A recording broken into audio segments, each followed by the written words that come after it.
Every circle has the same hidden number. A coin, a pizza, even the earth. No matter how big or small circle, that number never changes. But why?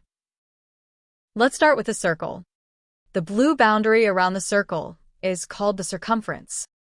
The red line stretching across the circle through its center is called the diameter. Now watch carefully because something interesting happens when we compare these two measurements. If we stretch the circumference into a straight line, how many diameters fit inside it? 1, 2, 3. And there's still a little bit left. Not 3, not 4, always about 3.14159. This mysterious number is one of the most important numbers in mathematics. We call it pi.